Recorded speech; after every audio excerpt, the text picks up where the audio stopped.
Baru 5 menit bercerai, ibu mertua menelepon meminta sisa 100 juta rupiah. Aku tertawa dingin dan menjawab dengan satu kalimat yang membuat seluruh keluarga mantan suamiku menangis histeris. Aku melangkah keluar dari pengadilan agama di suatu siang yang terik. Di tanganku, selembar akta cerai yang masih baru. Kertasnya masih kaku, tintanya masih pekat. 6 tahun pernikahan, akhirnya terangkum dalam beberapa baris kalimat yang dingin. Tanpa emosi, aku berdiri di depan tangga pengadilan. Aku tidak menangis, juga tidak merasa sepenuhnya lega. Di dalam hatiku, hanya ada sebuah kekosongan yang aneh. Seperti baru saja melepaskan beban berat tetapi pundakku masih terasa nyeri. Orang bilang perceraian itu menyakitkan, tetapi bagiku, momen itu terasa seperti baru saja bangun dari mimpi yang sangat panjang. Mimpi yang semakin lama semakin melelahkan. Aku bahkan belum sempat melangkah jauh ketika ponsel di sakuku bergetar. Kulihat layarnya, tepat 5 menit setelah hakim mengetuk palu, orang yang menelepon bukanlah teman, bukan pula kerabat, melainkan mantan ibu mertuaku, Ibu Lastri. Aku ragu sejenak, namun tetap mengangkatnya. Bukan karena mengharapkan sesuatu yang baik, tetapi karena aku ingin tahu, setelah semuanya berakhir, apalagi yang bisa ia katakan. Dari seberang telepon terdengar suara Ibu Lastri, suara yang sangat kukenal, kering dan tajam. Tanpa basa-basi, tanpa sapaan. Ia tidak bertanya di mana aku, apakah aku lelah, atau sedih. Ia langsung ke pokok permasalahan, cepat dan ringkas seperti memberi perintah. Berikan ibu sisa 100 juta itu. Setelah itu kita putus hubungan baik-baik. Ya, aku terpaku di halaman pengadilan. Pada saat itu, aku tidak lagi merasa sakit, hanya merasa lucu. Lucu pada diriku sendiri, pada 6 tahunku menjadi menantu, pada setiap kali aku mengalah dan berpikir bahwa suatu hari nanti, aku akan dianggap sebagai keluarga. Ternyata, sampai detik terakhir, di mata mereka aku hanyalah sebuah mesin ATM. Aku mengangkat kepala dan tepat saat itu aku melihat Budi Santoso, mantan suamiku, berdiri tidak jauh dari sana. Dia bersandar di pagar sambil melipat tangan, matanya menunjukkan kepuasan yang jelas. Aku tahu dia mendengar setiap kata yang diucapkan ibunya. Tidak hanya itu, dia sedang menunggu reaksiku, seolah sedang menonton sebuah drama yang sudah biasa ia saksikan, di mana aku selalu memainkan peran sebagai pihak yang kalah. Ibu Lastri di seberang telepon melanjutkan dengan nada seolah sedang memberikan anugerah. Anggap saja itu bayaran karena selama ini ibu sudah memberimu makan dan tempat tinggal sebagai menantu di rumah ini. Sekarang sudah berakhir, berikan sisa 100 juta itu agar semuanya lunas. Aku menggenggam ponselku erat. Jika ini terjadi beberapa tahun yang lalu, mungkin aku sudah menangis, sudah mencoba menjelaskan, sudah berusaha membela diri bahwa aku juga punya ibu yang sudah tua. Aku juga bekerja keras mencari uang. Tetapi entah kenapa, saat itu hatiku begitu tenang, sebuah ketenangan yang dingin. Aku sadar, bukan karena aku tidak lagi merasakan sakit, tetapi karena aku tidak lagi punya harapan. Aku tersenyum sangat tipis, tidak sinis, juga tidak mengejek. Hanya tersenyum karena akhirnya aku bisa melihat dengan jelas sifat asli dari semua yang selama ini coba ku pertahankan. Aku mendekatkan ponsel ke telinga, suaraku begitu tenang sampai aku sendiri terkejut. Aku menjawab dengan satu kalimat, perlahan dan jelas, setiap katanya tajam seperti pisau. Uang 100 juta itu bisa, tapi ibu tolong bawa buku catatan utang dan semua kwitansinya ke sini. Saya butuh ibu menandatangani berita acara rekonsiliasi pinjaman atas nama saya. Telepon di seberang sana hening seketika. Keheningan itu berlangsung beberapa detik, tetapi bagiku terasa sepanjang hidupku menahan sabar. Aku mendengar napas yang terengah-engah, bisikan panik, lalu suara Ibu Lastri tiba-tiba melengking, tidak lagi bisa mempertahankan wibawanya. Apa katamu? Berita acara apa? Kamu mau menipu? Ya. Sebelum aku sempat menjawab, Budi sudah merebut telepon dari tangan ibunya, suaranya menggeram melalui speaker. Siti, jangan keterlaluan. Sudah cerai? Ya sudah, pergi saja dengan tenang. Aku menatap lurus ke arahnya, meskipun aku tahu dia tidak bisa melihat tatapanku. Aku menjawab, masih dengan nada yang sama tenangnya. Keterlaluan bagaimana? Waktu Mas dan Ibu memaksaku menandatangani pinjaman bank atas namaku, kenapa tidak bilang itu keterlaluan? Di seberang sana, aku mendengar dengan jelas seseorang menarik napas dalam-dalam. Tidak ada lagi yang berbicara, yang tersisa hanyalah kepanikan yang tidak bisa disembunyikan dalam setiap jeda. Aku menutup telepon. Berdiri di halaman pengadilan, angin berhembus pelan. Aku tiba-tiba mengerti satu hal. Hanya dengan satu kalimat itu, seluruh keluarga mantan suamiku mulai menangis histeris, bukan karena kehilangan uang, tetapi karena mereka sadar, menantu yang selama ini hanya menunduk dan diam, sudah bukan lagi orang yang bisa mereka perintahkan.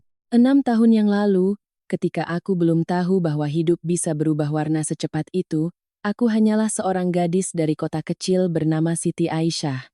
Aku merantau ke Jakarta, bekerja sebagai akuntan di sebuah perusahaan kecil.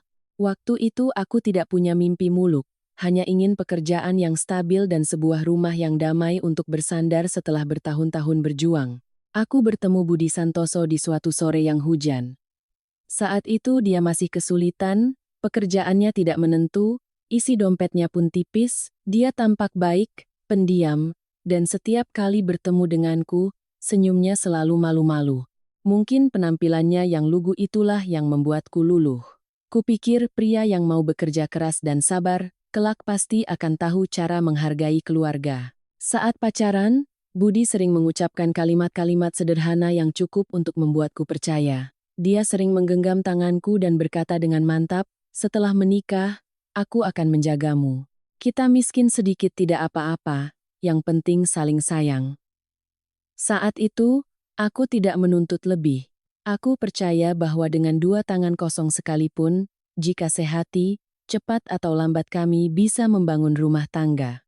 Pernikahan kami berlangsung sederhana, tanpa pesta besar. Aku menjadi menantu di rumah sederhana milik ibu mertuaku, Ibu Lastri.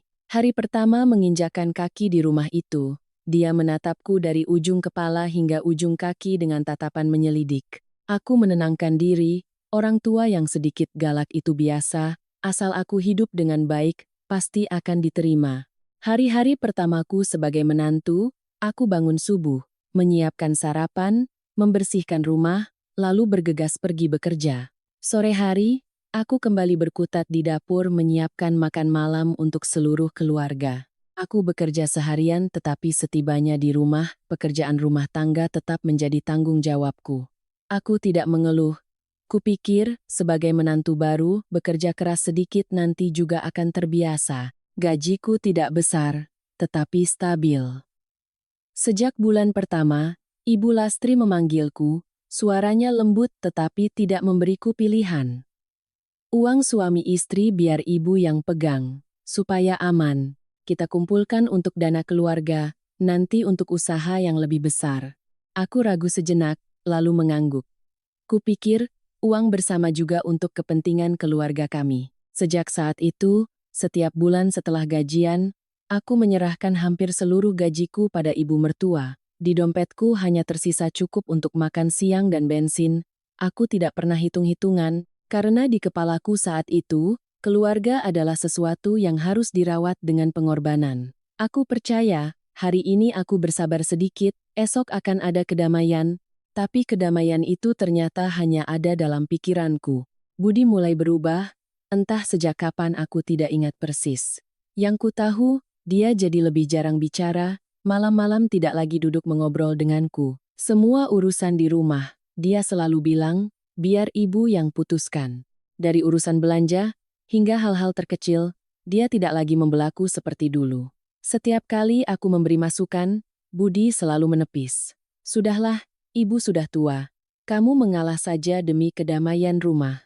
Awalnya aku pikir dia serba salah di tengah-tengah, tetapi lama-kelamaan aku sadar, dia bukan serba salah, melainkan memilih diam agar hidupnya lebih mudah. Ibu Lastri semakin menunjukkan sifat aslinya. Dia sering membicarakan soal uang di depan kerabat dan tetangga. Dia bercerita bahwa keluarganya beruntung punya menantu yang pandai mencari uang dan penurut. Setiap kalimat yang terdengar seperti pujian, jika didengarkan baik-baik, terasa seperti mengingatkanku akan posisiku. Suatu kali, saat kerabat datang berkunjung, Dia menunjukku dan tertawa sinis. Dia itu akuntan loh. Uang di rumah ini semua lewat tangannya. Aku berdiri di sana, tanganku masih basah karena mencuci piring, hanya bisa tersenyum kecut. Tidak ada yang bertanya apakah aku lelah, yang ada hanya tatapan menyelidik dan candaan yang setengah serius. Aku masih mencoba menghibur diri. Mungkin aku terlalu sensitif. Keluarga mana yang tidak punya gesekan? Kupikir, jika aku berusaha sedikit lagi, semuanya akan membaik. Tapi aku tidak menyangka, kepercayaan butaku itulah jebakan pertama yang menyeretku ke dalam hari-hari yang kelak. Ketika ku ingat kembali, aku hanya berharap bisa sadar lebih awal. Semuanya mulai berubah drastis sejak usaha Budi membaik. Pekerjaannya lebih lancar, relasinya meluas, uang mengalir deras. Jika orang luar melihat, mereka pasti berpikir aku hidup enak. Suami mulai mapan, istri tinggal menikmati. Tapi hanya orang di dalam yang tahu, ketika uang mulai bicara, hati manusia pun mulai berubah. Penghasilan Budi meningkat, tuntutan keuangan padaku pun semakin banyak. Dulu aku hanya menyerahkan hampir seluruh gajiku pada ibu mertua. Sekarang Ibu Lastri mulai bertanya lebih detail, hari ini belanja habis berapa? Bulan ini kenapa listrik mahal? Kenapa air boros? Kadang aku hanya membeli beberapa ons daging lebih banyak, dia sudah menginterogasi seolah aku baru saja melakukan kesalahan besar. Tidak hanya uang rumah tangga, pengeluaran pribadiku pun diawasi ketat. Aku membeli vitamin, dia bertanya untuk apa. Aku membeli sandal baru karena yang lama putus, dia nyeletuk, di rumah kan banyak sandal, kenapa beli terus? Terdengar sepele, tapi lama-kelamaan aku merasa hidup di dalam sangkar. Setiap rupiah yang kukeluarkan harus kupikirkan matang-matang, khawatir akan menjadi sorotan. Suatu kali, ibuku di kampung sakit pinggang. Aku membelikannya beberapa suplemen dan mengirimkannya. Hanya beberapa kotak obat biasa, tidak seberapa harganya. Tapi ketika Ibu Lastri tahu, dia memanggilku ke ruang tengah di depan Budi, suaranya dingin. Uang yang kamu hasilkan itu untuk keluarga ini, kenapa dibawa keluar? Sudah biasa makan nangka, tapi getahnya dibuang ke orang lain, ya? Kalimat itu seperti pisau yang mengiris hatiku. Aku berdiri diam, tidak tahu harus menjawab apa. Ibuku melahirkanku, membesarkanku, sekarang sakit, aku membelikannya sedikit obat pun dianggap salah. Aku menoleh ke Budi, berharap dia membantuku, setidaknya satu kalimat pembelaan. Tapi dia hanya mengerutkan kening dan mengucapkan kalimat andalannya. Sudahlah, masalah kecil. Kamu mengalah saja demi kedamaian rumah. Mengalah. Dua kata itu sudah begitu sering kudengar sampai tidak aneh lagi. Mengalah dari urusan besar sampai kecil, dari hari ke hari. Tapi aku mulai sadar, setiap kali aku mengalah, bukan rumah yang menjadi damai, melainkan batasku yang semakin terdorong mundur. Ibu Lastri semakin sering mengucapkan kalimat yang membuatku sesak. Kadang dia tertawa di depan kenalannya, kalau bukan karena keluarga kami, mungkin sekarang dia sudah mati kelaparan di jalan. Orang-orang ikut tertawa, menganggapnya lelucon. Tapi bagiku, setiap katanya seperti palu yang menghantam kepalaku. Aku bekerja seharian, menghidupi diriku sendiri, berkontribusi untuk keluarga. Tapi di matanya, aku tetaplah seorang numpang. Budi mendengar semua itu, tapi tidak pernah membela. Dia memilih diam, atau paling-paling berkata padaku nanti, ibu cuma bicara begitu, jangan dimasukkan ke hati. Tapi dia tidak tahu, ada kata-kata yang tidak mungkin tidak dimasukkan ke hati karena langsung menikam harga diri. Dari kejadian-kejadian kecil itu, mulai tumbuh kekhawatiran samar di hatiku. Aku sadar, jika suatu hari nanti aku tidak lagi menghasilkan uang, jika suatu hari nanti aku sakit, apakah aku masih punya tempat di rumah ini? Pikiran itu membuatku tidak bisa tidur berhari-hari. Lalu aku mulai melakukan sesuatu yang tidak pernah terpikirkan sebelumnya. Aku menyembunyikan uang, bukan karena serakah, bukan karena ingin mengkhianati keluarga. Aku hanya ingin punya dana darurat, jalan keluar jika sesuatu yang buruk terjadi. Setiap bulan, aku menyisihkan sedikit, sangat sedikit, kusimpan terpisah, sebagai pelampung penyelamat untuk diriku sendiri, tapi hidup tidak sesederhana yang kukira. Suatu kali saat membersihkan kamar, Ibu Lastri tidak sengaja menemukan buku catatan kecil yang kusimpan di laci. Dia membukanya, membacanya, lalu langsung membuat keributan.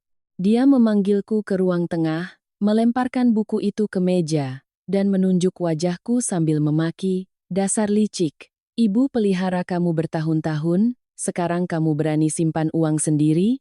Tubuhku lemas. Aku mencoba menjelaskan bahwa itu hanya uang simpanan untuk berjaga-jaga jika sakit, tapi dia tidak mau mendengar. Budi berdiri di sana, tidak terkejut, juga tidak membelaku. Dia hanya menghela napas dan mengulangi kalimat lamanya. "Kamu begitu juga tidak benar.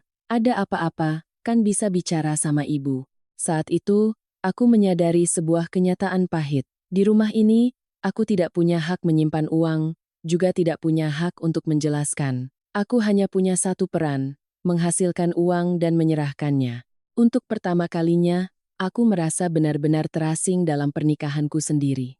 Tapi meski hatiku sakit, aku tetap bertahan. Kupikir semuanya masih bisa diperbaiki. Kupikir jika aku bersabar sedikit lagi, keluarga ini akan mengerti.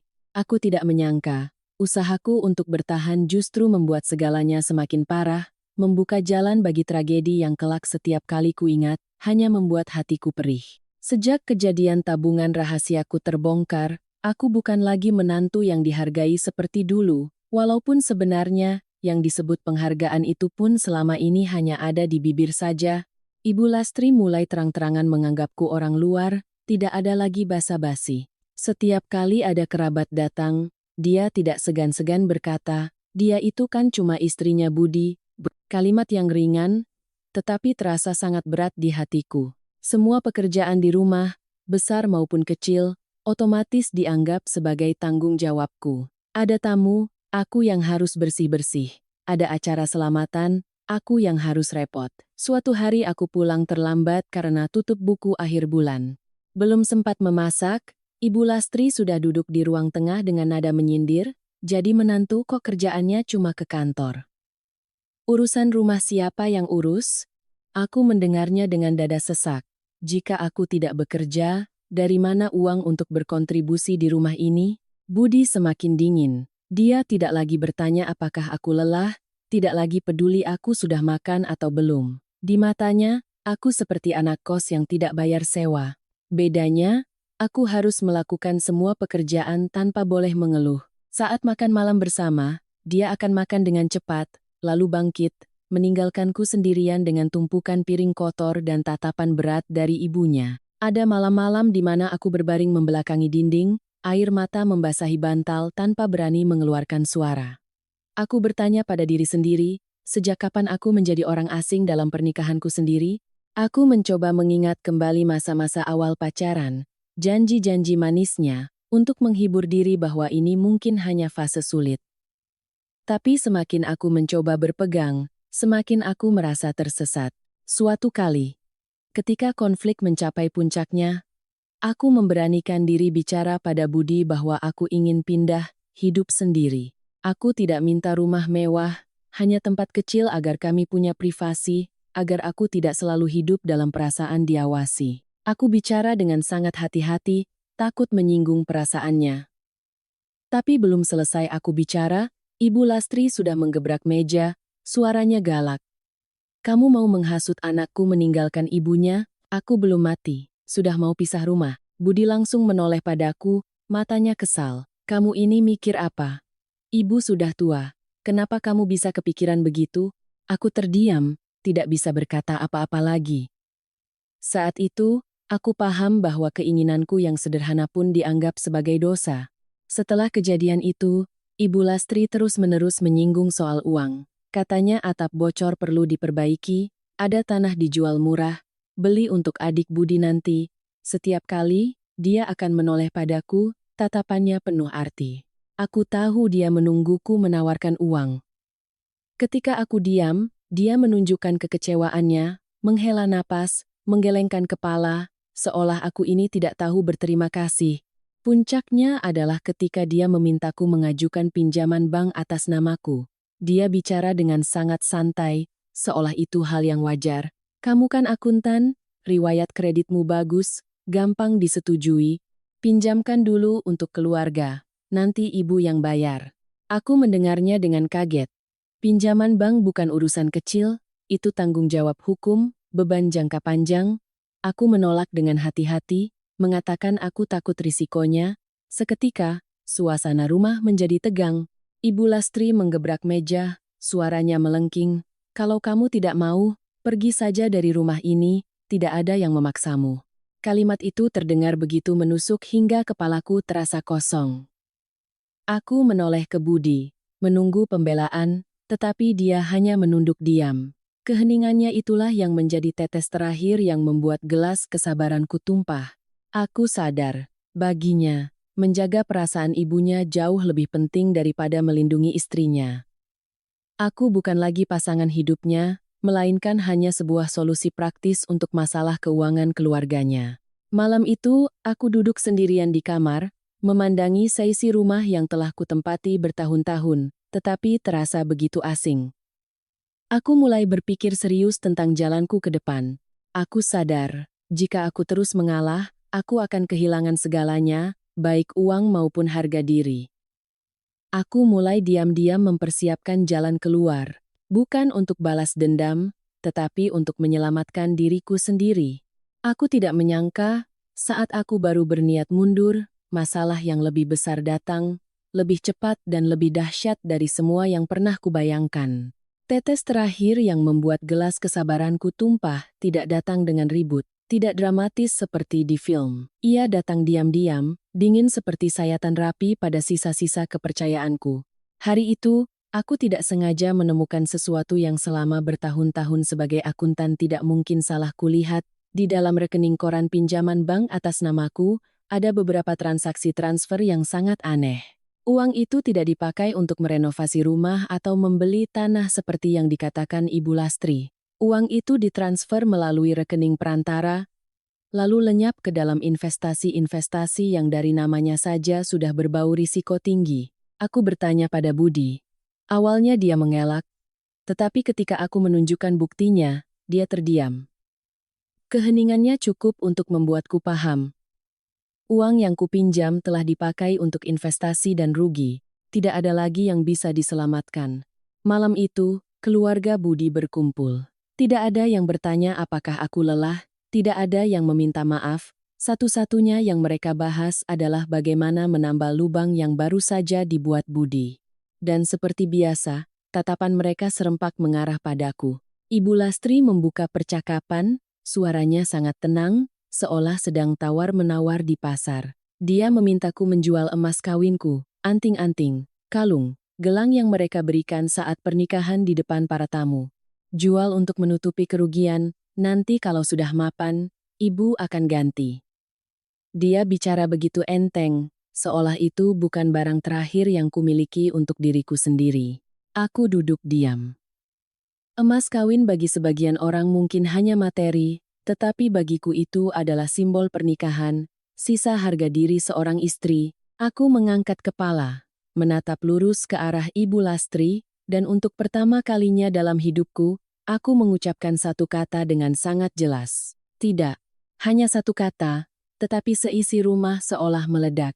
Ibu Lastri menggebrak meja, menunjuk wajahku, suaranya penuh kebencian. Kamu sudah tidak ada gunanya lagi, ya?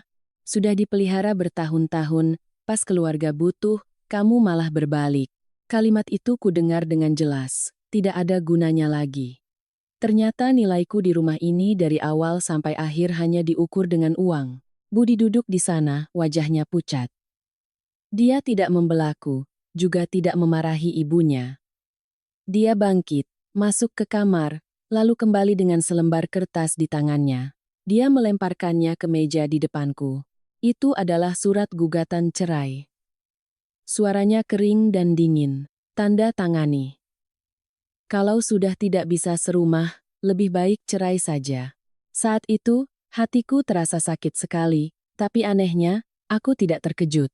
Mungkin di lubuk hatiku, aku sudah mempersiapkan diri untuk hari ini sejak lama. Ketika seorang wanita didesak hingga tidak bisa bernapas, perceraian bukan lagi sebuah kejutan, melainkan akhir yang sudah bisa ditebak.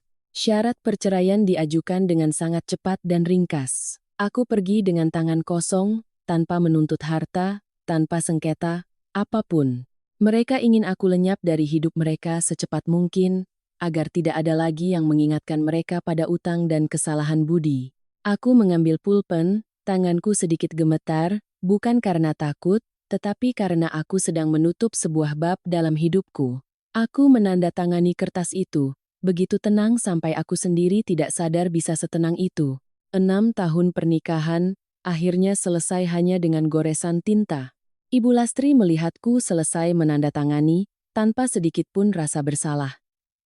Sebelum aku pergi, dia masih melontarkan satu kalimat, suaranya dingin seperti sebuah peringatan. Sudah cerai, jangan harap bisa kembali, rumah ini tidak kekurangan orang. Aku membawa tasku dan melangkah keluar dari rumah itu di tengah malam. Tidak ada yang mengantar. Tidak ada yang bertanya. Jalan di depanku gelap dan panjang, tapi anehnya, aku tidak merasa takut. Aku tahu aku baru saja meninggalkan sebuah pernikahan, tapi aku juga sadar, aku baru saja lolos dari sebuah perangkap. Aku tidak menyangka, langkahku keluar dari pintu itu hanyalah sebuah permulaan. Mimpi buruk yang sebenarnya, baik untukku maupun untuk keluarga mantan suamiku, baru akan dimulai. Setelah malam aku meninggalkan rumah itu, semuanya terasa seolah sudah berakhir. Aku berkata pada diri sendiri, sudah cerai, masing-masing punya jalan sendiri, siapa yang salah biar menanggung sendiri. Aku hanya ingin bekerja dengan tenang, merawat ibuku, dan menjalani kehidupan normal yang selama 6 tahun ini hanya menjadi angan-angan. Tapi hidup tidak sesederhana itu. Hanya beberapa menit setelah memegang akta cerai, saat aku belum sempat menenangkan diri, teleponku bergetar. Masih nama yang sama. Ibu Lastri, mantan ibu mertua, kali ini suaranya tidak berputar-putar. Dia bicara lugas seperti memberi perintah. Berikan ibu sisa 100 juta itu, setelah itu kita putus hubungan baik-baik. Ya. Aku mendengarnya dan tidak lagi terkejut. 6 tahun ini, aku sudah terbiasa dianggap sebagai dompet berjalan. Bedanya, kali ini aku bukan lagi menantunya. Tidak lagi punya kewajiban untuk bersabar, apalagi alasan untuk menunduk. Aku menarik napas dalam-dalam menahan emosi yang bergejolak di dada. Aku tidak membentak, juga tidak tertawa sinis. Aku hanya berkata dengan sangat perlahan dan jelas, setiap katanya tertata rapi. Uang 100 juta itu bisa, tapi ibu tolong bawa buku catatan utang dan semua kwitansinya ke sini. Saya butuh ibu menandatangani berita acara rekonsiliasi pinjaman atas nama saya, di seberang sana hening. Keheningan yang sangat aneh, tidak ada lagi suara ketus yang biasa ku dengar. Aku tahu kalimat itu telah menghantam titik yang tidak pernah diduga oleh Ibu Lastri. Sesaat kemudian, suaranya meninggi, jelas menunjukkan kekesalan. Berita acara apa? Kamu mau menipu siapa? Aku tidak menjawab berputar-putar.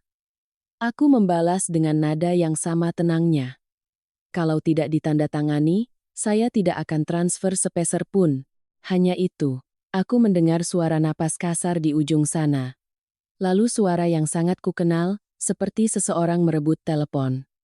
Suara Budi terdengar, penuh amarah. Siti, jangan keterlaluan. Sudah cerai, ya sudah, pergi saja dengan tenang. Aku tersenyum tipis, bukan senyum bahagia, tapi senyum karena akhirnya mendengar kalimat itu lagi. Tapi kali ini, aku tidak lagi takut. Aku menjawab langsung, keterlaluan bagaimana? Waktu Mas dan Ibu memaksaku menandatangani pinjaman bank atas namaku, kenapa tidak bilang itu keterlaluan? Di seberang sana, Budi terdiam. Aku tidak memberinya kesempatan untuk bicara lagi. Aku melanjutkan, perlahan dan jelas. Pinjaman itu memang atas nama saya, tapi uangnya langsung ditransfer ke rekeningmu. Saya punya semua rekening koran, tanggal, jam, jumlah, dan keterangan transfernya. Semuanya saya simpan. Aku mendengar Ibu Lastri berbisik panik. Lalu aku sengaja mengaktifkan mode pengeras suara, agar suaraku terdengar jelas. Jika hari ini tidak ada rekonsiliasi yang jelas, saya akan kirimkan seluruh berkas ini ke bank dan pengacara, dan itu bukan lagi urusan keluarga. Mungkin mereka pikir aku hanya menggertak, tapi aku tidak bicara omong kosong. Aku membacakan dengan lancar setiap transaksi, Setiap tanggal. Bulan apa, tanggal berapa, aku transfer berapa, kubaca perlahan agar mereka mendengar dengan jelas. Setiap angka yang kubacakan, aku bisa merasakan kegugupan di seberang sana. Tidak ada yang memotongku, tidak ada yang berani menyela. Sesaat kemudian, suara Ibu Lastri melunak. Tidak ada lagi nada angkuh seperti sebelumnya. Dia berkata dengan gugup, sudah, Ibu minta maaf, anggap saja Ibu berutang padamu, biar nanti Ibu pikirkan caranya. Aku tidak berdebat, aku hanya menutup percakapan dengan kalimat dingin dan tegas. Utang harus ada surat perjanjiannya. Rasa kekeluargaan tidak bisa dipakai untuk membayar bunga bank. Kali ini, Budi yang bicara. Nadanya sudah berbeda, tidak lagi mengancam, melainkan campuran antara pasrah dan kesal. Dia mengajak bertemu langsung, katanya biar masalah diselesaikan baik-baik. Aku mendengarnya, dan sangat paham. Mereka ingin menarikku ke wilayah mereka, ke dekat rumah ibu mertua, tempat di mana mereka pikir aku akan lebih lemah. Jika dulu, mungkin aku akan menghindar. Tapi kali ini, aku tidak lagi menghindar. Aku setuju. Namun sebelum menutup telepon, aku langsung menelepon paman dari pihak ibuku, Paman Suryo. Paman adalah orang yang memberiku tumpangan di hari-hari pertamaku di Jakarta, orang yang paling memahamiku, dan yang terpenting, orang yang bisa ku percaya sebagai saksi. Paman Suryo hanya menjawab singkat. Ya, biar paman temani. Ada paman di sana, tidak akan ada yang berani macam-macam denganmu. Setelah menutup telepon, aku berdiri diam sejenak. Aku sadar, aku tidak lagi gemetar, tidak ada lagi rasa takut seperti pertemuan-pertemuan sebelumnya. Kali ini, aku melangkah ke pertemuan itu dengan mental yang berbeda. Aku datang bukan untuk meminta-minta atau berdamai. Aku datang untuk menuntut kembali apa yang menjadi hakku. Sesuatu yang selama bertahun-tahun telah kutukar dengan keringat, air mata, dan harga diri. Aku sadar, sejak saat itu, segalanya telah berubah. Ini bukan lagi percakapan antara menantu dan ibu mertua, bukan lagi pertengkaran suami istri di dalam rumah. Ini adalah sebuah konfrontasi di mana kebenaran akan terungkap, dan di mana aku akan memaksa mereka untuk menghadapi apa yang telah mereka lakukan padaku. Kafe itu terletak tidak jauh dari rumah mantan ibu mertuaku. Tempat yang dulu sering dipilih Ibu Lastri untuk menyelesaikan masalah keluarga. Aku masuk dan langsung melihat mereka sudah lengkap. Ibu Lastri duduk di tengah, posturnya kaku, wajahnya dingin seolah sedang menunggu untuk menginterogasi. Budi duduk di sebelahnya, tangan terlipat di dada, matanya menghindari tatapanku. Di seberangku ada Dewi, adik iparku. Dia bersandar di kursi, bibirnya menyeringai sinis. Aku baru saja duduk, belum sempat memesan minuman. Ibu Lastri sudah bicara lebih dulu, suaranya tinggi dan tajam. Sudah cerai kan? Masing-masing sudah punya jalan sendiri. Kenapa masih mengajak bertemu di sini? Mau menuntut apa lagi? Aku tidak langsung menjawab. Aku membuka tasku, meletakkan setumpuk berkas tebal di atas meja, tepat di tengah-tengah. Suara kertas yang menyentuh meja terdengar kering dan membuat ketiganya terdiam sejenak. Aku menatap lurus, suaraku anehnya begitu tenang. Saya tidak menuntut apa-apa selain yang memang menjadi hak saya. Rekening koran, surat perjanjian pinjaman atas nama saya, dan semua pesan yang isinya memaksa saya tanda tangan, semuanya ada di sini. Budi mengerutkan kening, pura-pura terkejut. Dia mengangkat bahu, nadanya seolah tidak bersalah. Aku tidak tahu apa-apa. Kamu yang pinjam, ya kamu yang tanggung. Kenapa menyalahkan aku? Begitu kalimat itu selesai, aku melihat kebohongan di matanya. Tapi aku tidak berdebat. Aku hanya diam-diam menekan tombol di ponselku. Sebuah rekaman suara terdengar di tengah kafe yang tenang. Itu suara Budi, sangat jelas. Dalam sebuah pertengkaran dulu, kamu tanda tangani saja. Nanti kalau ada apa-apa aku yang tanggung. Kalau tidak, Ibu tidak akan membiarkanmu tenang. Suara Ibu Lastri langsung menyusul. Tanda tangani saja. Jadi menantu kalau tidak bisa membantu keluarga suami, lalu untuk apa? Suasana di meja itu membeku. Wajah Ibu Lastri pucat, tangannya yang ada di atas meja terkepal erat. Dia menoleh padaku, suaranya bergetar karena marah. Kamu Kamu berani merekam? Dasar licik. Sebelum aku sempat bicara, Paman Suryo meletakkan cangkir kopinya, suaranya berat tapi tegas. Licik atau tidak, biar hukum yang bicara, orang yang dipaksa dan masih bisa menyimpan bukti itu namanya pintar, bukan kotor. Ibu Lastri terdiam. Tapi hanya beberapa detik, dia mengubah taktik. Dia merendahkan suaranya, tapi tatapannya kembali tajam. Kuberitahu kamu, ya. Keluarga kami punya banyak kenalan, kalau kamu macam-macam, jangan salahkan kami. Aku menatap lurus ke matanya, tidak menghindar. Aku menjawab sangat perlahan, setiap katanya jelas. Lebih bagus, biar semua orang tahu, siapa yang memaksa siapa menanggung utang, saya tidak takut. Suasana semakin berat. Dewi, yang sejak tadi diam, kini ikut campur, suaranya sinis. Kakak ini hebat juga ya, sudah cerai masih saja mengejar uang keluarga ini. Kakak pikir kakak ini siapa? Aku menoleh ke arah Dewi, untuk pertama kalinya menatapnya lurus tanpa menghindar. Aku berkata, kakak tidak mengejar uang siapa-siapa. Kakak hanya menuntut kembali uang kakak. Lalu aku kembali menatap Ibu Lastri dan Budi. Permintaanku sangat jelas. 1. Kembalikan seluruh uang yang telah kutransfer. 2. Ambil alih tanggung jawab pinjaman atas namaku. Jika tidak bisa langsung lunas, tanda tangani surat perjanjian cicilan utang yang sah. Budi tersenyum sinis, penuh perhitungan. Sekarang mana bisa langsung ada uang sebanyak itu? Beri kami waktu. Aku mengangguk seolah sudah menduga kalimat itu. Aku langsung menjawab tanpa ragu. Bisa. Saya beri waktu. Tapi tanda tangani surat kesanggupan sekarang juga, di sini, dengan saksi. Tepat saat itu, Dewi nyeletuk, mungkin karena kesal, suaranya kelepasan. Uang yang kakak pinjam itu sudah dipakai ibu untuk membayar utang Mas Budi yang lain itu, sekarang mau cari di mana lagi? Begitu kalimat itu selesai, sesi meja hening. Aku menatap tajam ke arah Dewi, jantungku berdebar kencang, tapi suaraku tetap tenang. Utang yang lain itu, utang apa? Dewi terkejut, sadar telah salah bicara, dan langsung menunduk diam. Budi buru-buru menyela, sudah, diam kamu. Urusan keluarga jangan bicara sembarangan, tapi aku sudah melihatnya dengan jelas. Tatapan Budi tidak lagi percaya diri, melainkan panik. Ibu Lastri saat itu sudah pucat pasi, kedua tangannya gemetar. Dia mencoba tersenyum paksa, suaranya aneh. Sudah, itu urusan lama, tidak perlu diungkit lagi. Yang penting sekarang kita selesaikan baik-baik. Aku tidak langsung menjawab. Aku memandangi satu persatu orang di depanku, lalu berkata perlahan.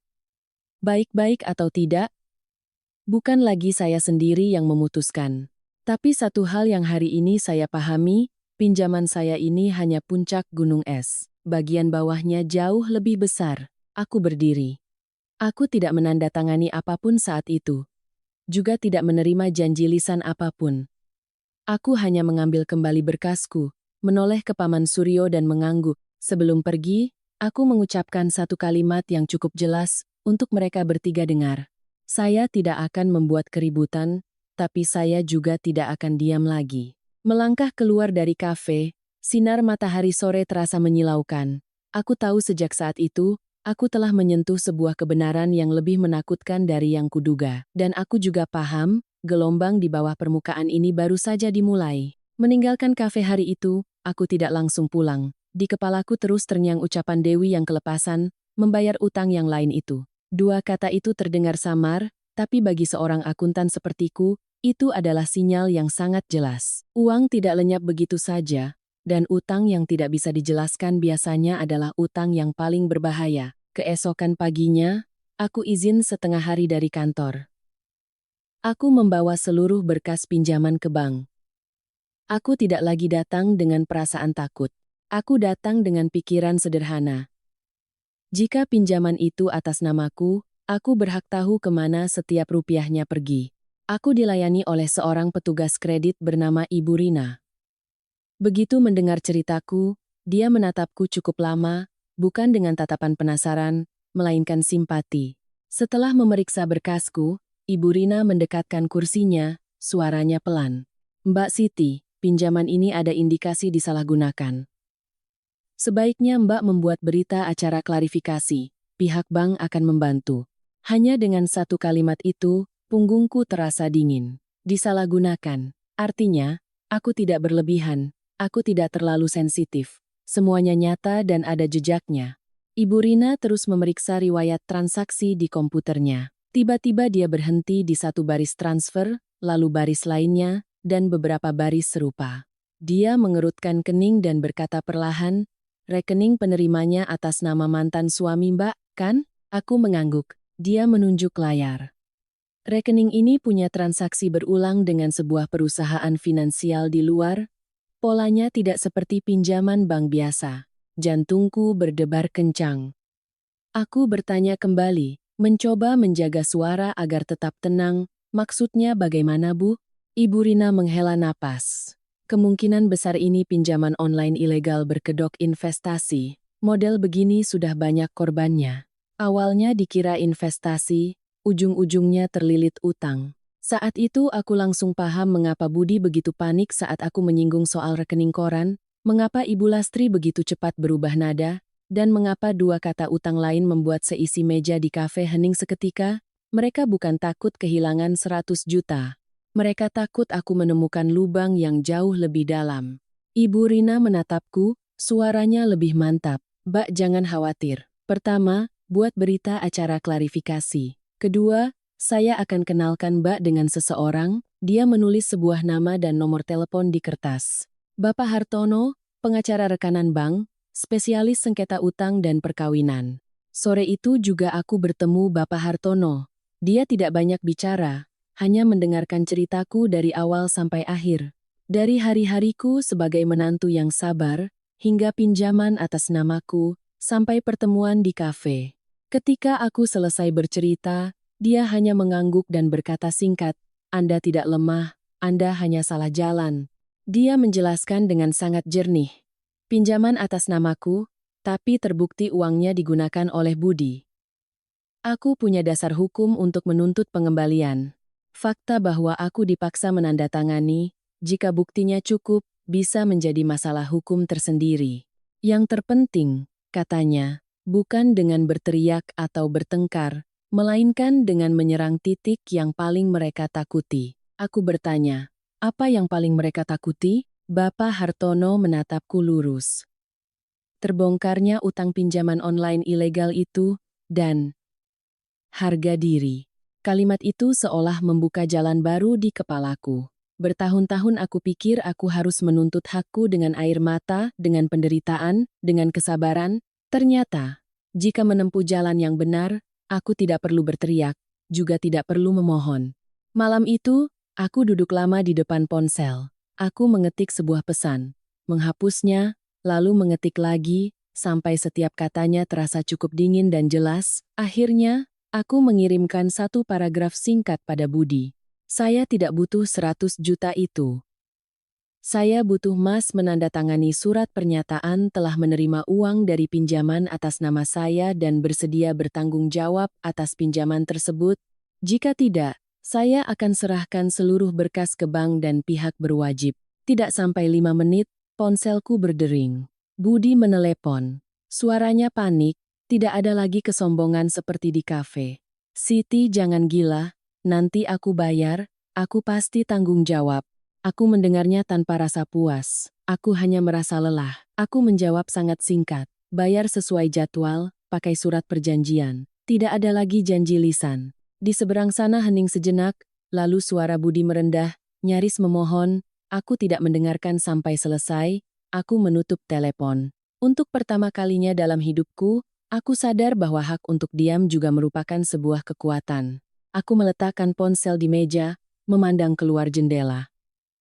Langit mulai gelap, tapi hatiku tidak lagi kacau. Semua kepingan puzzle mulai menyatu. Aku paham satu hal dengan sangat jelas. Keluarga mantan suamiku menangis histeris bukan karena 100 juta. Uang sejumlah itu mungkin masih bisa mereka usahakan. Yang membuat mereka benar-benar takut adalah karena aku telah menyentuh utang lain itu. Sesuatu yang jika terbongkar, bukan hanya uang, tetapi seluruh hidup mereka akan berantakan. Dan aku tahu, sejak saat ini, posisi telah berbalik. Aku tidak lagi berada di pihak yang pasif, tapi aku juga sadar, ketika terdesak ke sudut, manusia bisa melakukan hal-hal yang dalam keadaan normal tidak akan mereka lakukan. Aku mengira, setelah semua sampai pada titik itu, keluarga mantan suamiku akan takut dan berhenti. Tapi aku telah meremehkan kekesalan orang-orang yang terbiasa menang dengan lidah, bukan dengan kebenaran. Hanya beberapa hari setelah pertemuanku dengan pihak bank dan pengacara, gosip mulai menyebar. Perlahan tapi jahat, seperti air meresap ke dalam tanah. Awalnya hanya bisik-bisik di lingkungan rumah lama, lalu sampai ke telinga teman-teman. Kemudian, potongan-potongan cerita yang sudah dipelintir mulai merayap masuk ke tempat kerjaku. Orang bilang aku mata duitan, bahwa aku bercerai karena ingin memeras, bahwa aku punya pria lain makanya menagih utang ke keluarga mantan suami. Tidak ada yang mengatakan itu langsung di depanku, tapi aku bisa merasakannya dari tatapan dan sikap canggung rekan-rekan kerja. Suatu pagi, aku dipanggil ke ruang SDM. Dalam perjalanan, aku mendengar jelas suara bisik-bisik di belakangku. Hatiku perih, tapi anehnya aku tidak lagi panik seperti dulu. Mungkin karena aku sudah terbiasa disalahkan, atau karena aku sadar ini adalah permainan kotor yang sudah kuduga. Di ruang SDM, kepala bagian, Ibu Wati, sudah menunggu. Dia menatapku cukup lama sebelum berkata, "Siti, silakan duduk. Saya panggil kamu ke sini bukan untuk menegur, tapi untuk mengklarifikasi." Dia menunjukkan beberapa pesan anonim yang dikirim ke perusahaan. Isinya persis seperti gosip yang kudengar beberapa hari ini. Aku membacanya, tanganku sedikit gemetar, tapi aku tidak menangis. Aku mengangkat kepala dan berkata sangat perlahan, "Saya tahu siapa di balik semua ini." Ibu Wati mengangguk, tatapannya tidak meragukan. Dia bangkit, membuka komputernya, dan memutar rekaman CCTV lobi perusahaan beberapa bulan lalu. Di layar, terlihat jelas Budi berdiri di depan kantor, membentakku, memaksaku menyerahkan surat-surat, sementara aku hanya menunduk, wajahku pucat karena takut. Ibu Wati berkata pelan tapi tegas, "Saya sudah menyimpan rekaman ini sejak lama. Saya pikir hari ini kamu membutuhkannya." Saat itu, tenggorokanku tercekat. Bukan karena sedih, tapi karena untuk pertama kalinya setelah sekian lama, ada orang yang mempercayaiku tanpa butuh banyak penjelasan. Aku meminta izin perusahaan untuk membuat laporan tentang pencemaran nama baik dan meminta Ibu Wati menandatanganinya sebagai saksi. Dia tidak ragu, katanya, benar dan salah harus jelas, tidak bisa membiarkan orang menggunakan gosip untuk menindas orang lain. Meninggalkan ruang SDM, aku tidak lagi merasa pasif. Aku menelepon pengacara, Bapak Hartono, menceritakan semuanya. Setelah mendengar, dia hanya berkata singkat, "Baik, sekarang kita pindah arena."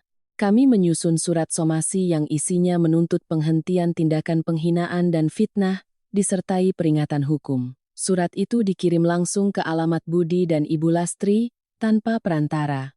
Sore itu, aku mengirim pesan untuk mengajak bertemu keluarga mantan suamiku untuk kedua kalinya, tapi lokasinya bukan lagi kafe di dekat rumah mereka. Kali ini, di kantor pengacara. Pesannya singkat. "Jika ingin bicara, silakan datang ke kantor pengacara untuk menyelesaikannya." Aku tahu, hanya dengan mengubah lokasi pertemuan saja, sudah membuat mereka gentar. Budi datang lebih dulu, masih mencoba menjaga gengsinya. Dia duduk, melihat sekeliling, lalu melontarkan kalimat yang terdengar familiar. "Perlu sampai segitunya?" Aku menatapnya lurus, suaraku dingin dan jelas. "Mas yang memilih bermain kotor lebih dulu." Ibu Lastri datang belakangan. Begitu masuk, langkahnya ragu saat melihat papan nama kantor hukum di depan pintu. Dia duduk, tapi punggungnya tidak lagi tegak seperti biasa. Matanya bergerak gelisah. Tidak ada lagi raut angkuh yang kukenal. Dia memulai dengan kalimat-kalimat menyalahkan yang sudah usang. "Bagaimanapun juga kita pernah jadi satu keluarga. Kenapa kamu tega berbuat begini?" Sebelum aku sempat menjawab, Bapak Hartono sudah angkat bicara, sangat tenang. "Sebelum bicara soal kekeluargaan, saya perlu memperjelas satu hal." Dia menoleh ke Ibu Lastri. Suaranya tegas tapi tidak membentak. "Apakah Ibu mengakui telah menerima uang dari pinjaman atas nama Ibu Siti?" Pertanyaan itu membuat suasana ruangan menjadi padat. Ibu Lastri membuka mulut tapi tidak bisa langsung bicara. Dia melirik Budi, meminta bantuan. Budi hanya duduk diam, kedua tangannya terkepal, dahinya berkeringat. Bapak Hartono tidak terburu-buru. Dia meletakkan salinan rekening koran di atas meja, dokumen yang sudah ditandai. Kami punya bukti lengkap mengenai aliran dananya. Pertemuan hari ini bukan untuk berdebat, tapi untuk mengonfirmasi kebenaran. Ibu Lastri mulai tergagap, suaranya gemetar. Setiap kali dia mencoba mengelak, pengacara menunjuk satu tanggal, satu angka spesifik yang membuatnya tidak bisa menyangkal. Budi saat itu mulai kehilangan kendali. Dia berdiri, suaranya meninggi. Cukup. Ini urusan keluarga. Kenapa dibuat seperti di pengadilan? Aku menatapnya, untuk pertama kalinya tidak lagi merasa takut. Aku berkata dengan sangat tenang, ini urusan keluarga selama kita masih saling menghormati. Tapi ketika Mas menggunakan gosip untuk menghancurkan nama baik saya, ini bukan lagi urusan keluarga. Ibu Lastri menunduk, kedua tangannya gemetar. Tidak ada lagi teriakan, tidak ada lagi makian. Yang tersisa hanyalah kepanikan yang tergambar jelas di wajahnya. Aku tahu mereka takut. Bukan karena kata-kataku, tapi karena mereka sadar, jika utang lain itu terbongkar sedikit lagi, semuanya akan lepas dari kendali mereka. Pertemuan berakhir dalam keheningan yang berat. Aku berdiri, mengumpulkan dokumenku, tidak berkata apa-apa lagi. Saat melangkah keluar dari kantor itu, aku sadar aku tidak lagi gemetar. Bukan karena aku telah menang, tapi karena aku telah berdiri di posisi yang benar. Dan aku sangat paham, ini belum berakhir. Ketika terdesak seperti ini, manusia akan memilih menyerah, atau nekat melakukan hal yang lebih gila. Suasana di kantor pengacara setelah pertemuan hari itu begitu pekat hingga aku bisa mendengar detak jam di dinding. Budi duduk di seberangku, tangannya di atas lutut, tapi jari-jarinya terus meremas dan melepas, seolah sedang bertarung hebat di dalam kepalanya antara menyerah atau nekat sekali lagi.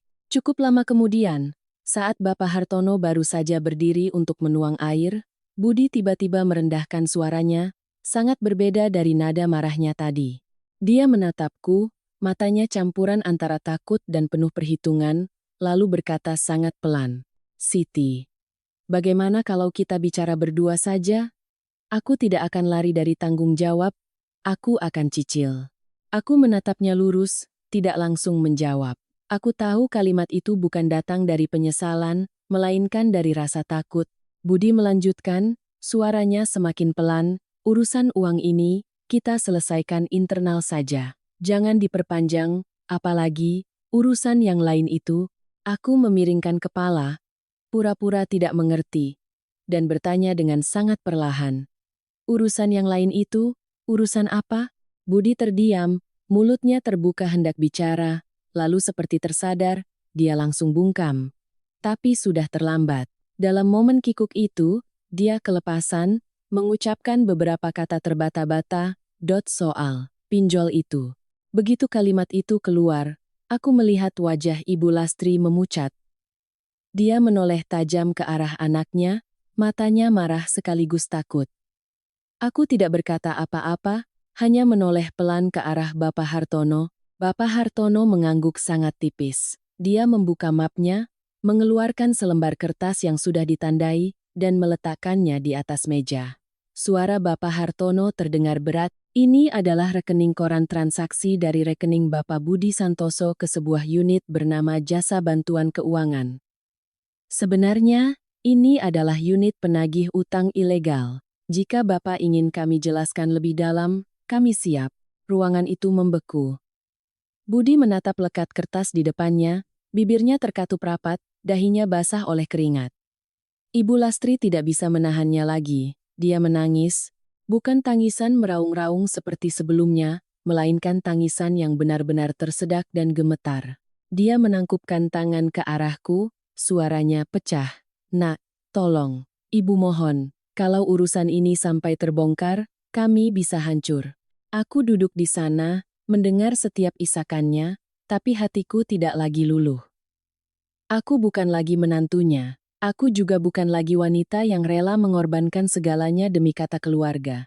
Aku menarik napas dalam-dalam, lalu berkata dengan sangat jelas, tidak meninggikan suara.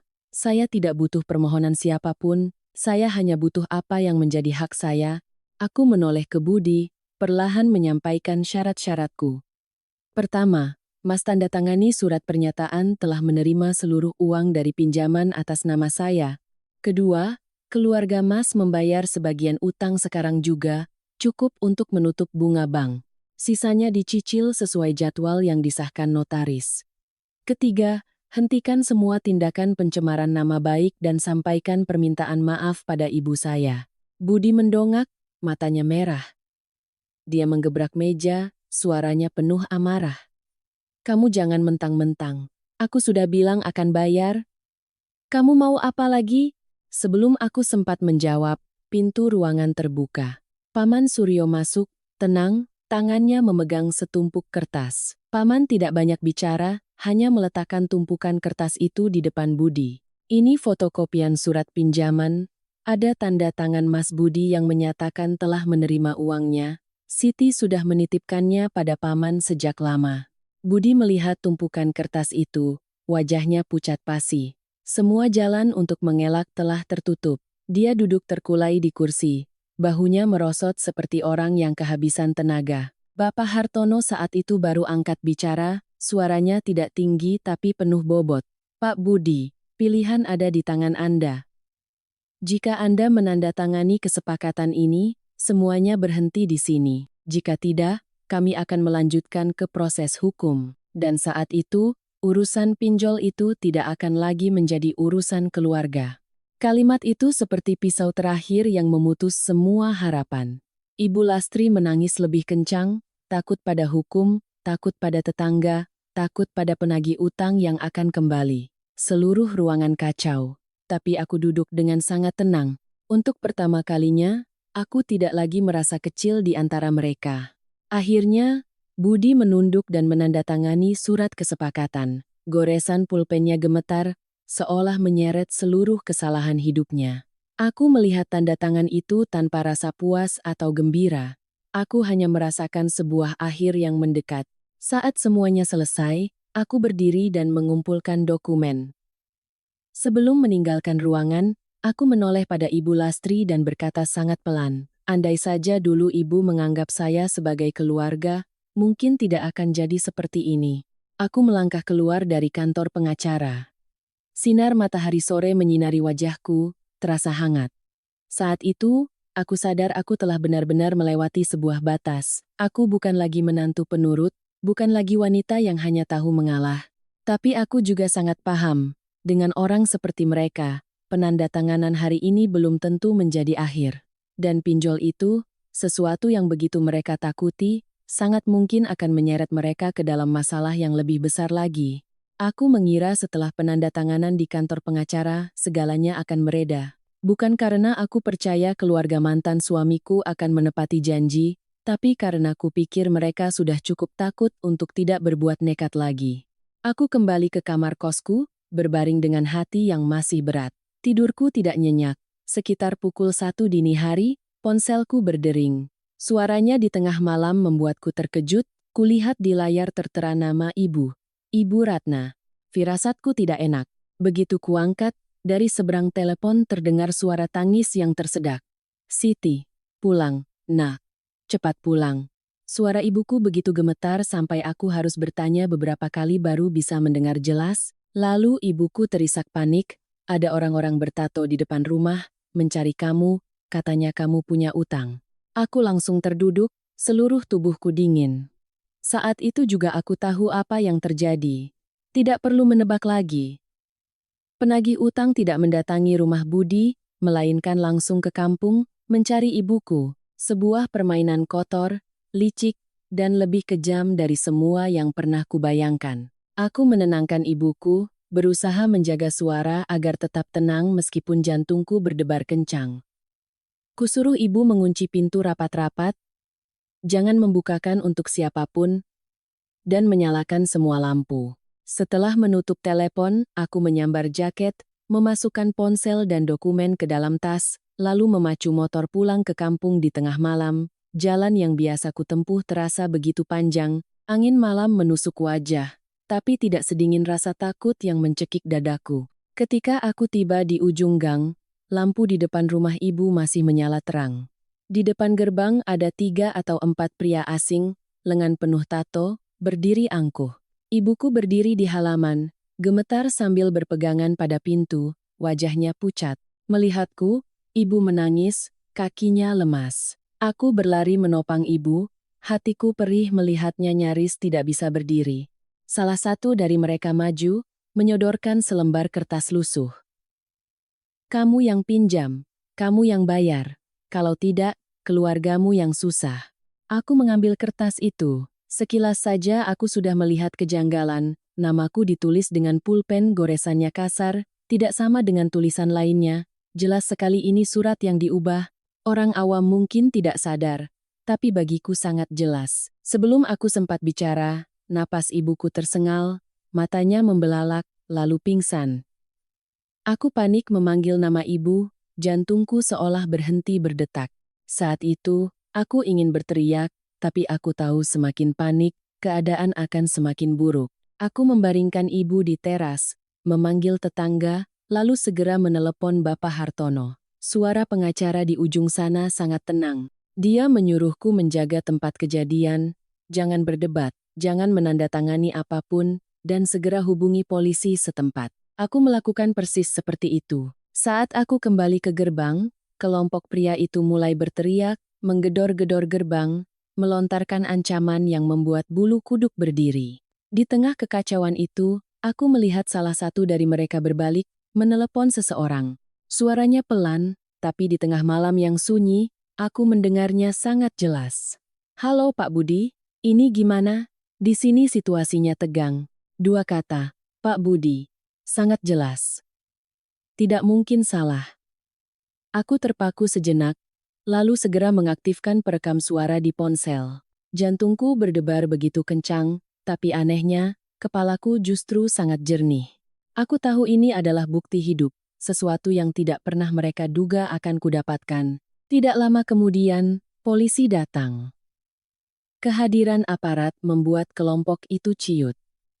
Polisi meminta mereka menunjukkan identitas dan menjelaskan alasan mereka berkumpul membuat keributan. Di hadapan pertanyaan-pertanyaan spesifik, mereka mulai gugup, bicaranya tidak lagi lancar. Akhirnya, polisi membuat berita acara dan meminta mereka pergi. Ketika mereka pergi, halaman rumahku kembali sunyi. Tapi keheningan itu terasa begitu berat, ibuku dibantu tetangga masuk ke dalam rumah. Setelah beberapa saat, beliau sadar. Beliau menggenggam tanganku erat. Suaranya lemah. Ibu tidak apa-apa nak, ibu cuma khawatir kamu susah. Aku menunduk, menggenggam tangan ibu. Air mataku saat itu baru tumpah. Bukan karena lemah, tapi karena sakit. Sakit karena mereka berani menyentuh ibuku. Sakit karena semua yang kutahan selama bertahun-tahun, akhirnya dilimpahkan pada orang yang melahirkanku. Aku membuka ponsel, melihat kembali rekaman suara, foto-foto yang sempat kuambil, dan salinan berita acara dari polisi. Di hatiku saat itu, tidak ada lagi keraguan. Mereka telah melewati batas. Ini bukan lagi soal uang, bukan lagi konflik keluarga. Ini adalah ancaman, pemaksaan, dan permainan kotor yang paling hina. Aku memandangi ibuku yang terbaring, lalu ke gerbang yang baru saja digedor-gedor. Aku sadar satu hal. Sejak saat ini, tidak ada lagi jalan mundur. Aku tidak bisa lagi memilih diam demi ketenangan, dan mereka tidak akan lagi punya kesempatan untuk meminta maaf. Malam itu, aku duduk di samping ibu sampai pagi. Di kepalaku hanya ada satu pikiran, jika aku masih ragu, kejadian malam ini akan terulang, bahkan lebih buruk. Dan lain kali, belum tentu ibuku cukup kuat untuk menahannya. Keesokan paginya, saat langit masih remang-remang, aku sudah bangun.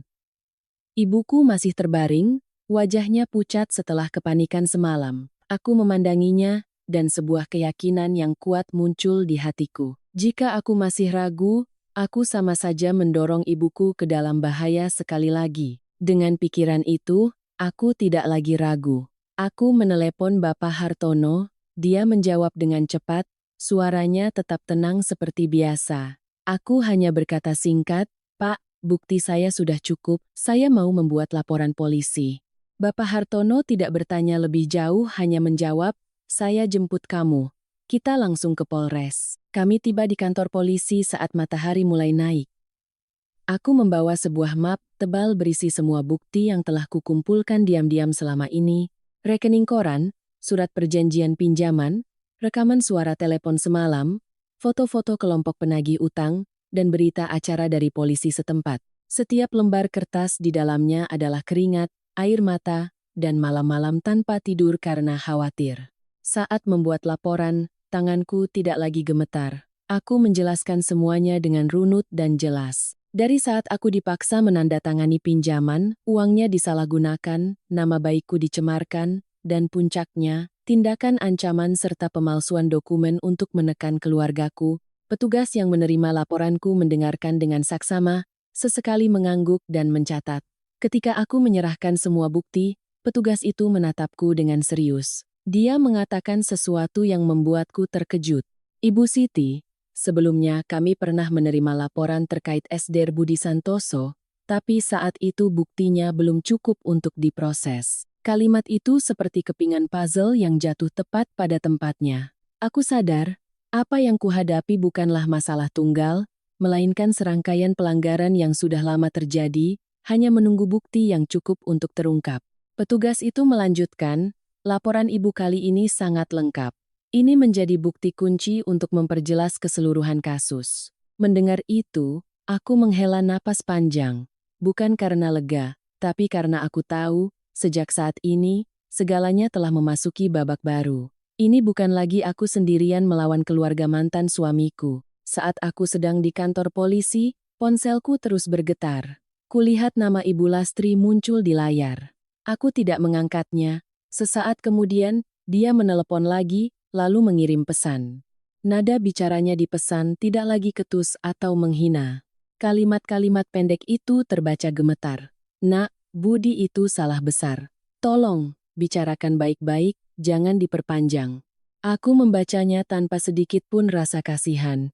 Aku hanya membalas satu kalimat, dingin dan jelas. Ibu terlambat. Waktu ibu menyuruh orang datang ke rumah ibu saya, apa ibu masih ingat soal hubungan baik? Setelah mengirimnya, aku mematikan ponsel. Aku tidak mau berdebat lagi. Ada batasan yang jika sudah dilewati, tidak bisa diperbaiki hanya dengan permintaan maaf yang terlambat. Sore itu, saat aku baru saja meninggalkan kantor polisi, ponselku bergetar lagi. Kali ini pesan dari Budi. Isinya sangat panjang, berbeda dari pesan-pesan singkat dan angkuhnya selama ini. Dia menulis bahwa dia mengakui kesalahannya, dia akan membayar lunas, akan meminta maaf secara terbuka, dia hanya memohon agar aku mencabut laporanku, memberinya kesempatan untuk hidup. Membaca barisan kata itu, aku tidak merasa senang, juga tidak merasa menang. Aku hanya melihat dengan jelas bahwa dia sedang panik. Aku tidak menjawab. Aku tidak bilang iya, juga tidak bilang tidak. Kubiarkan pesan itu begitu saja. Keheninganku mungkin lebih menakutkan daripada ancaman apapun. Aku tahu di kepalanya saat itu, ratusan pikiran berkecamuk, dan setiap detik yang berlalu, rasa takutnya semakin besar. Malamnya aku bertemu lagi dengan Bapak Hartono. Aku menunjukkan pesan dari Budi. Dia hanya melihat sekilas, lalu berkata, "Bagus, tidak perlu dijawab, sekarang kita lakukan hal lain." Dia menyarankan untuk mengirim surat permintaan konfrontasi resmi dengan disaksikan oleh polisi untuk memaksa pihak keluarga Budi keluar ke tempat terang, berhadapan langsung dengan kebenaran. Aku langsung setuju. Aku sangat paham, jika terus bertemu secara pribadi di kafe atau tempat-tempat lain, kendali akan kembali jatuh ke tangan mereka. Kali ini aku tidak akan membiarkan diriku terjebak lagi. Aku menandatangani surat itu. Ketika surat itu dikirim, aku duduk diam cukup lama. Tiba-tiba bayangan ibuku semalam, gemetar di depan gerbang, muncul di benakku. Bayangan itu semakin menguatkan pilihanku. Aku melakukan ini bukan untuk balas dendam. Aku melakukannya untuk mengakhiri segalanya. Mengakhiri hari-hari hidup dalam ketakutan. Mengakhiri hidup yang dikendalikan oleh uang dan gosip.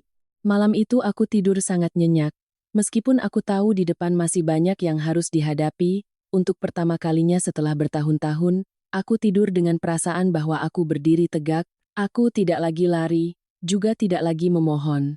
Kali ini, bukan aku yang ditarik ke dalam perangkap, melainkan merekalah yang dipaksa melangkah ke tempat terang, di mana setiap ucapan butuh bukti dan setiap tindakan harus dipertanggungjawabkan. Sesi konfrontasi diadakan pada suatu pagi yang mendung di kantor polisi.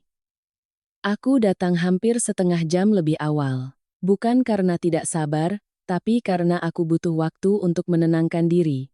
Setelah semua yang terjadi, aku sadar hari ini bukan lagi sekadar obrolan pribadi, melainkan saat di mana semuanya harus diletakkan di atas meja secara terbuka dan jelas. Ketika aku masuk ke ruang pemeriksaan, Ibu Lastri sudah duduk di sana. Dia tidak lagi menunjukkan wibawanya seperti dulu, punggungnya sedikit membungkuk, kedua tangannya mencengkeram erat tas di pangkuannya. Budi duduk di sebelahnya, wajahnya tegang, matanya gelisah. Di seberang mereka, ada dua pria asing yang mewakili kelompok penagih utang semalam. Penampilan mereka tidak lagi angkuh, hanya menunduk diam. Seorang petugas polisi memulai sesi dengan menjelaskan tujuan konfrontasi. Saat ditanya, Budi langsung menjawab lebih dulu, seolah ingin menguasai keadaan. Saya tidak menyuruh siapapun, saya tidak ada hubungannya dengan kedatangan mereka ke rumah Ibu Ratna. Begitu kalimat itu selesai, kulihat Ibu Lastri menoleh ke arah anaknya dengan tatapan terkejut, mungkin baru saat itulah dia sadar, ketika terdesak, orang pertama yang akan dijadikan tameng oleh Budi, bukanlah orang lain, melainkan ibunya sendiri. Petugas tidak berdebat. Dia hanya mengangguk, lalu memberi isyarat pada rekannya untuk memutar rekaman suara yang sudah disegel. Suara rekaman itu menggema di ruangan yang sunyi, begitu jelas hingga tidak ada yang bisa menyangkal. Itu adalah suara Budi, rendah tapi jelas, dalam telepon malam itu. Buat saja situasinya tegang. Datangi rumahnya, tagih di sana. Kalau dia tidak mau cabut laporan, jangan kasih kendor. Ruangan itu membeku, wajah Budi pucat pasi, mulutnya terbuka tapi tidak bisa berkata-kata. Ibu Lastri terkulai di kursinya, kedua tangannya lemas. Dia menangis. Kali ini tangisan yang sesungguhnya, bukan lagi teriakan marah, melainkan isak tangis seseorang yang baru sadar bahwa segalanya telah di luar kendali. Aku duduk di sana, mendengarkan rekaman itu sampai selesai. Aku tidak menoleh ke arah Budi atau Ibu Lastri, aku hanya menatap lurus ke meja kayu di depanku. Ketika giliranku bicara, aku berdiri. Suaraku tidak tinggi, juga tidak gemetar. Aku menceritakan semuanya, dari hari aku dipaksa menandatangani pinjaman, uangnya disalahgunakan untuk investasi gelap, nama baikku dicemarkan, dan akhirnya ibuku diancam di rumahnya sendiri, tidak ada yang memotong pembicaraanku. Ruangan itu hening, hanya ada suaraku yang terdengar perlahan. Aku tidak melebih-lebihkan, hanya menceritakan kebenaran apa adanya.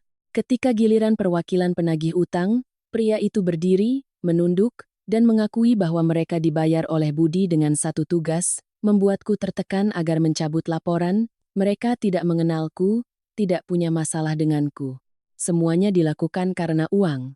Pengakuan itu seperti pukulan terakhir yang mematahkan semua penyangkalan. Ibu Lastri menoleh ke Budi, suaranya parau, "Kenapa kamu bisa berbuat sejauh ini, Nak?"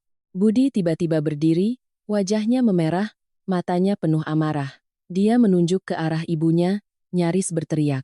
"Ini semua karena ibu yang selalu memaksa saya cari uang, menjaga gengsi keluarga. Sekarang jadi begini, ibu mau menyalahkan saya?" Untuk pertama kalinya, di depan orang lain dan aparat, ibu dan anak itu saling serang. Tidak ada lagi kepura-puraan, makian dan saling menyalahkan keluar tanpa henti, membeberkan sebuah kebenaran telanjang. Keserakahan dan gengsi telah menggerogoti mereka sejak lama. Aku menyaksikan adegan itu tanpa rasa puas.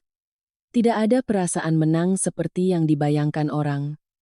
Hanya sebuah kekosongan yang dingin dan dalam. Aku sadar, ada keluarga yang hancur bukan karena kemiskinan, tetapi karena hal-hal yang mereka coba pertahankan dengan segala cara. Di akhir sesi, petugas mengumumkan bahwa mereka akan menahan seluruh berkas dan memperluas penyelidikan terkait tindakan pengancaman, pemalsuan dokumen, dan investasi yang berpotensi melanggar hukum. Keputusan itu dibacakan dengan tenang, Tapi bagi orang-orang di ruangan itu, rasanya seperti vonis yang menggantung. Ketika sesi selesai, semua orang bangkit dalam diam. Ibu Lastri tidak lagi menangis, hanya duduk termangu dengan tatapan kosong. Budi menunduk tanpa sepatah kata. Aku mengumpulkan dokumenku, berpamitan pada petugas, lalu melangkah keluar. Lorong itu panjang dan sunyi. Aku tahu, sejak saat itu, segalanya telah melampaui batas sengketa keluarga. Dan aku juga paham, apa yang menanti di depan tidak akan sesederhana pertemuan-pertemuan sebelumnya. Beberapa hari setelah konfrontasi di kantor polisi, saat aku baru saja pulang kerja, aku mendengar suara mobil berhenti di depan rumah ibuku. Aku menengok keluar, hatiku sedikit mencelos saat mengenali mobil itu. Ibu Lastri turun lebih dulu. Penampilannya tidak lagi rapi, wajahnya tidak lagi setajam biasanya. Dia mengenakan pakaian berwarna gelap, rambutnya digelung seadanya, langkahnya gontai seperti orang yang tidak tidur semalaman. Sebelum aku sempat membuka gerbang, dia sudah mendorongnya dan masuk ke halaman. Ibuku yang melihat dari dalam rumah tampak cemas. Aku maju selangkah, belum sempat bicara. Ibu Lastri tiba-tiba bersujud di tengah halaman. Bukan sujud pura-pura, tapi benar-benar sujud. Kedua lututnya menghantam lantai semen, suaranya terdengar kering. Aku terpaku. Ibuku terkejut dan hendak berlari menolong, tapi kutahan dengan isyarat tangan. Saat itu banyak perasaan berkecamuk di dalam diriku. Anehnya, tidak ada rasa puas, juga tidak ada kebencian. Hanya rasa lelah yang sangat mendalam. Seolah aku sudah berjalan terlalu jauh dan tidak punya tenaga lagi untuk urusan menang atau kalah. Ibu Lastri menunduk, suaranya bergetar di antara isak tangis. Nak, ibu sudah tua. Ibu mohon padamu, kalau Budi sampai masuk penjara, habislah hidupnya. Jika ini terjadi beberapa tahun lalu, mungkin kata-kata itu akan membuatku luluh. Tapi saat ini, aku hanya berdiri diam mendengarkan. Aku memandangi wanita yang bersujud di depanku. Orang yang pernah menunjuk dan memakiku. Yang memaksaku berutang. Yang menganggapku sebagai alat. Sekarang dia bersujud, bukan karena sadar akan kesalahannya, melainkan karena takut kehilangan anak, takut kehilangan gengsi, takut kehilangan segalanya. Aku tidak membangunkannya. Aku juga tidak memarahinya. Aku hanya bertanya satu kalimat, sangat pelan, tapi setiap katanya terdengar jelas. Dulu waktu ibu memaksa saya mengambil pinjaman, apa ibu pernah berpikir kalau saya juga punya ibu yang sudah tua? Pertanyaan itu membuat Ibu Lastri terisak lebih keras, tapi dia tidak bisa menjawab. Dia hanya menunduk menangis, bahunya bergetar. Aku melihat ke arah gerbang. Budi berdiri di sana, tidak berani masuk.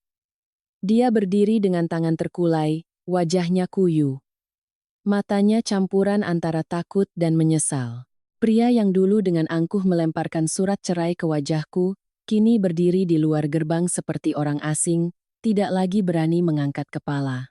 Aku melangkah mendekatinya. Kali ini, aku tidak lagi gemetar, juga tidak lagi marah. Aku bertanya langsung, suaraku begitu tenang sampai aku sendiri heran. Mas paling takut kehilangan apa? Uang, gengsi, atau kebebasan? Budi tidak langsung menjawab. Dia menunduk, bibirnya bergerak-gerak, lalu diam lagi. Keheningannya saat itu sudah menjadi jawaban yang paling jelas. Aku menarik napas dalam-dalam. Aku sadar, jika hari ini aku terus menekannya, aku bisa menghancurkan mereka sepenuhnya. Tapi aku juga sadar, tujuanku tidak pernah untuk menghancurkan. Aku hanya ingin sebuah akhir. Akhir dari hari-hari di mana aku dikendalikan, ditekan, dan diremehkan. Aku mengucapkan setiap kata dengan jelas, seolah sedang membacakan keputusan akhirku sendiri. Saya beri Mas satu pilihan. Bukan untuk menyelamatkan Mas, tapi untuk mengakhiri semuanya. Aku mengangkat 3 jari. 1. Kembalikan seluruh utang beserta bunganya kepada saya. 2. Minta maaf secara terbuka pada ibu saya atas apa yang telah beliau alami. 3. Tanda tangani surat perjanjian untuk tidak mengganggu lagi dan bersedia diproses hukum jika melanggar.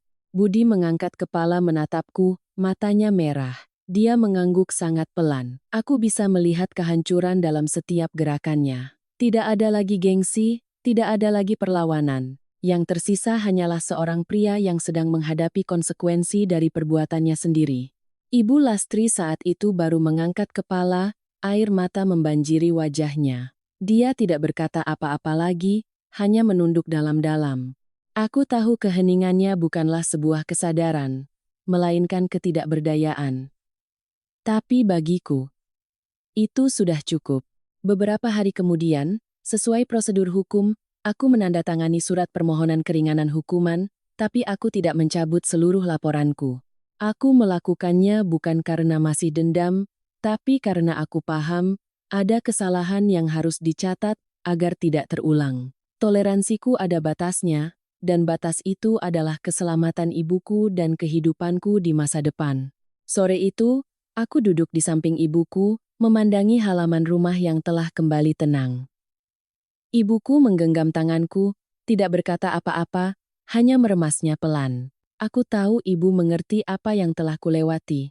Aku juga tahu, sejak saat ini, aku tidak lagi terikat oleh rasa takut. Aku tidak menang dengan cara menghancurkan mereka, juga tidak butuh melihat mereka menderita untuk merasa kuat. Yang berhasil kurebut kembali adalah hak untuk tidak membiarkan siapapun mengendalikan hidupku. Dan bagiku, itulah kemenangan terbesar. Epilog.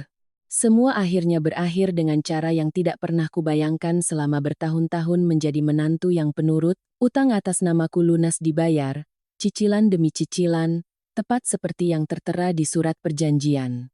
Pihak bank mengonfirmasi bahwa kewajiban finansialku telah selesai. Nama baik ibuku, hal yang paling kukhawatirkan, juga telah pulih. Para tetangga memahami kebenarannya, tidak ada lagi tatapan curiga atau bisik-bisik di belakang. Hari-hari setelah itu kujalani dengan lebih lambat, bukan karena lelah, tapi karena aku butuh waktu untuk memahami perasaanku sendiri.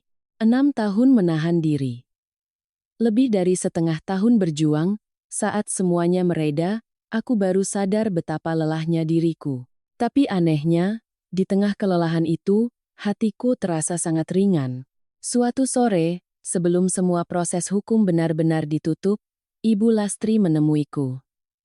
Tidak lagi bersujud, tidak lagi menangis. Dia berdiri di depanku, tubuhnya terlihat lebih kurus, matanya cekung karena kurang tidur. Tidak ada lagi raut angkuh atau kata-kata pedas yang biasa kudengar. Dia berdiri di sana seperti seorang wanita tua yang baru saja melewati terlalu banyak badai. Dia terdiam cukup lama sebelum akhirnya bersuara, serak dan pelan. Apakah masih ada sisa rasa kekeluargaan di antara kita, Nak? Pertanyaan itu menggema di halaman yang sunyi. Tidak ada yang mendengarnya selain aku dan dia. Aku memandanginya, tidak marah, juga tidak kasihan. Aku hanya melihat sebuah kebenaran yang jelas, ada pertanyaan yang ketika diucapkan, jawabannya sudah tidak lagi bermakna seperti yang diharapkan. Aku tersenyum sangat tipis, bukan senyum sinis atau puas. Aku menjawab dengan perlahan, setiap katanya jelas, mengulangi kalimat yang pernah membuat mereka panik di awal. Rasa kekeluargaan tidak bisa diminta seperti uang, Bu. Rasa itu sudah habis sejak ibu menjadikan saya alat. Ibu Lastri terpaku. Bibirnya gemetar, lalu dia menangis. Bukan tangisan meraung-raung, melainkan isak tangis yang tak berdaya. Aku tahu itu bukan lagi tangisan karena uang, melainkan momen ketika dia sadar bahwa dia telah kehilangan hal paling berharga tanpa pernah menyadarinya. Bukan kehilangan menantu, melainkan kehilangan kesempatan untuk diperlakukan sebagai seorang ibu yang sesungguhnya. Budi berdiri tidak jauh dari sana. Dia menunduk, kedua tangannya terkulai. Sepanjang pertemuan itu, dia tidak mampu mengucapkan sepatah kata pun.